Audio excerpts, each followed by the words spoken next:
안녕하십니까. JBCN 뉴스 김윤입니다. 아마 자식을 둔 부모라면 심정이 같으실 거고 평택 시민이라면 더 화가 날 것 같습니다. 충수염으로 수술이 임박한 환자가 한 대학병원 응급실을 찾았는데 난데없이 메르스 검사부터 권유받았다고 합니다. 평택에서 온 환자라는 게 그 이유였다고 합니다. 집중 취재 정태석 기자입니다.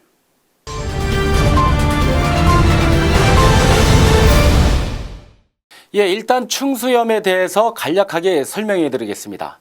일반적으로 맹장염이라고도 하는데 이 충수염은 이 맹장 끝에 약 6에서 9cm 길이로 달린 이 충수돌기란 곳에 염증이 생기는 것을 말합니다. 이 원인은 명확히 밝혀져 있지는 않지만 이 대부분 충수돌기 계구부가 폐쇄되면서 발병하는 것으로 알려져 있습니다.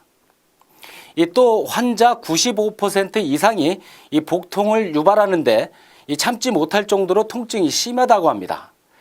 그렇기 때문에 일단 충수염 진단이 나오면 의료진들은 바로 수술을 원칙으로 하고 있습니다. 시간이 지체될수록 이 복막염인 2차 질병으로 이어질 가능성이 높기 때문인데 이렇게 되면 장세척뿐만 아니라 생명에도 지장을 줄 수 있다는 게 의료진들의 조언입니다.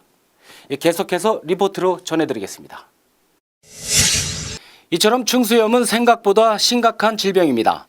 그래서 의료진들은 빠른 시간 안에 무조건 수술을 원칙으로 하고 있습니다.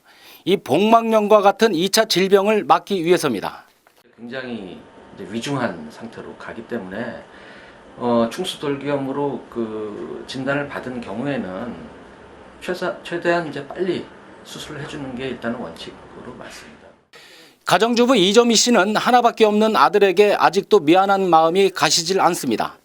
사흘 전 복통을 호소하며 신음하는 아들을 데리고 천안의 한 대학병원 응급실을 찾은 게 화근이었습니다.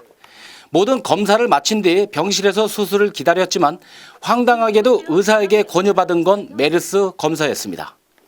지정을 얘기를 했으면은 저희가 안 갔을 거예요. 이런 사실은 위험한 거잖아요. 애가 충수염으로 터지면은 다시 사고가 나면 누가 책임지냐고요. 더 화가 나는 건 평택에서 왔다는 이유를 들어 메르스 검사를 받았다는 사실입니다. 응급실을 들어가기 전 모든 검사를 마치고 아무런 문제가 없었지만 정작 의료진으로부터 들은 얘기는 메르스 검사를 마친 뒤 이틀 후에나 수술을 하자는 거였습니다. 처음엔 이해하려고도 애를 썼지만 고통을 호소하는 아들의 모습을 보고는 도저히 참을 수가 없었습니다. 평택에서 봤다는 이유 하나만으로 메르스 검사를 맡아야 된다는 거예요. 심지어 대학병원 의료진이란 사람은 사경을 헤매는 환자 앞에서 개인 휴대전화까지 받아가며 무성의한 진료 태도까지 보였다고 말합니다. 진단받고 있는데 전화 받고 계속 짜증내요. 병원 측은 메르스와 관련해 내부적으로 지켜야 될 준수사항이라고 해명했습니다. 저희 병원에서는 평택소 환자분들은 7월 12일까지는 일단 이 과정을 거쳐서 진료를 보셔야 된다고 하더라고요. 수술이 시급한 환자가 꼬박 9시간 만에 쫓겨나다시피 다른 병원으로 발길을 돌려야만 했습니다. 그것도 최고의 의료시설과 의료진을 갖춘 대학병원에서 일어난 겁니다. JBCN 뉴스 정태석입니다. 경기도 평택시 서정리에 있는 서정시장은 1905년에 생긴 서정역과 함께 오랜 시간 평택 시민들의 사랑을 받아왔는데요. 최근 메르스의 여파로 평택시 전통시장들의 활기가 주춤하고 있는 가운데 이 서정시장은 새로운 먹거리 장터로 재도약을 꿈꾸고 있다는 소식입니다. 한세화 기자가 다녀왔습니다. 메르스로 한산했던 서정리 시장이 사람들로 발 디딜 틈이 없습니다. 흥겨운 각설이 노름에 구경하는 시민들의 얼굴은 웃음꽃이 피어납니다. 2일 오전 평택 서정시장에서는 먹거리 장터가 열렸습니다. 메르스로 침체됐던 재래시장을 활성화하기 위한 방안으로 시장 입구 쪽에 먹거리 골목을 만든 겁니다. 근데 메르스로 해가지고 많이 침체돼가지고 심지어는 한 30%, 70%까지 이제 줄었었는데 다시 이걸 회복해야죠. 서정리 시장을 활기차게 만들기 위해서 지금 먹거리 지원이 이쪽에는 침체돼 있던 상소인데 전국에서 맛집들만 골라다가 우리가 이렇게 준비를 하고 있습니다. 상인들은 개장 첫날부터 손님 맞이에 분주합니다. 매일매일이 오늘과 같기를 기대해 봅니다. 오늘 너무 잔치 기분 나고 너무너무 기분이 업돼가고 너무 기분이 좋네요. 네, 사람도 많이 오고 해가지고. 시민들은 저렴한 가격에 맛있는 음식은 물론 정까지 느낄 수 있는 먹거리 시장을 많이 찾을 것 같습니다. 저렴하고 또 이렇게 사람이 서로 오가면서 공유하는 마음에 서민들이 살아가는 즐거움이 있어요. 이번에 개장한 서정시장 먹거리 장터는 상시 운영되며 오는 수요일까지 할인된 가격으로 음식을 판매합니다. JBCN 뉴스 한세아입니다.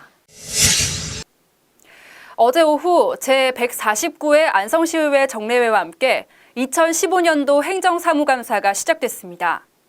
이날 자치행정위원회에서는 정책기획담당관과 홍보담당관에 대한 사무감사가 진행됐는데요. 이 자리에서 어떠한 내용들이 오갔는지 정리했습니다.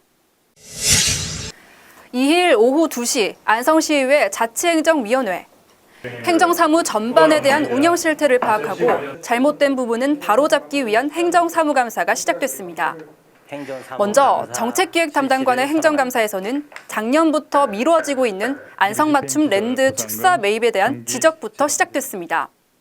작년에 우리 맞춤랜드 들어가는 그 축사 입구 있지 않습니까? 예. 그 지금 진행형이에요? 그 뚜렷하게 또 아마 향후에 또 추진할 계획으로 있습니다. 연수가 지나가면 그 부가가치가 높잖아요. 계속 높아지잖아요. 네. 그럴 경우에는 또 우리 시가 또 어려우면 또 닥쳐서 매입을 못 하는 거 아니에요? 중장기 예산 집행 계획에 대해서도 질타가 이어졌습니다. 오랜 시간 동안 미집행된 안성시 도시계획시설 소요 예산에 고작 1.1%만 반영했냐는 겁니다. 2015년부터 2019년까지 얼마 잡으셨는지 아십니까? 41억밖에 안 잡으셨어요. 그리고서 나머지는 향후 투자 이렇게 3,675억에 대해서 그냥 던져버리셨어요. 근데 향후 투자라 하면 2020년 이후의 얘기인데 2020년은 뭐냐? 일몰제가 자동으로 발효되는 시점입니다. 이거는 계획이 아니죠. 그렇지 않습니까?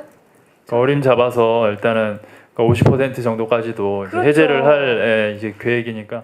안성시 재정 자립도가 점점 떨어지는 것에 대해 정책기획 담당관의 컨트롤타워 능력이 부족한 것 아니냐는 의견도 나왔습니다.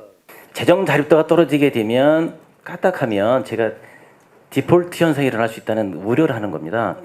작년하고 올해 비교해 보면 정책기획 담당관실에서 기획 업무를 총괄적으로 컨트롤 못하다는 느낌을 받아서 말씀드리는 거예요. 그래서 그거에 대해서는 기획 업무를 충분히 할 수 있도록 전처럼.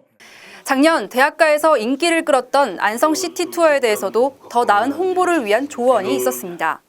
오신 분들 중에서도 우리가 다시 이제 문자를 보내서 이번에는 시티 투어를 다른 방향으로 해서 개발을 해서 오실 수 있겠느냐 하는 것도 한번 설문조사를 해봐서. 이날 열린 행정감사에서는 안성시 행정사무 전반에 대한 운영 실태를 파악하고 시정할 부분에 대한 지적과 조언이 있었습니다. 안성시 행정사무감사는 오는 10일까지 이어질 예정입니다. JBCN 뉴스 김윤희입니다.